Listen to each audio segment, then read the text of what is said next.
एकदम त्याचा मोठ्या प्रमाणावर सरकारची बदनामी करण्याचा प्रयत्न करतायत, होम मिनिस्टरचा राजीनामा मागतायत. अशा प्रकारचं त्यांना ते निमित्त मिळालेले हे आम्ही नाकारत नाही.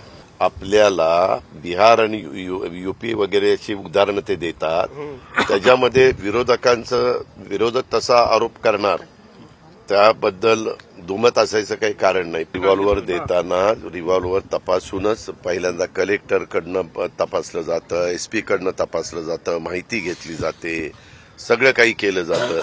आमचे एक सहकारी तरुण सहकाऱ्यांची हत्या झाली, ही गोष्ट फायदा घेण्याची. तुमचे चिरंजीव ज्या माफियाला जाऊन भेटले त्याच्यावर बोला. तुमच्यावरती जे आरोप आहेत आर्थिक माफियागिरीचे, आर्थिक माफिया, बरं का, त्याच्यावर बोला. कोण बदनाम करते महाराष्ट्राला? जे तुम्हाला ओळखतात म्हणताना मला ओळखतात मोदी, मला विचारतात काय अजित, तुम्ही लाभार्थी आहात या माफियागिरीचे आर्थिक, तुम्ही सगळे.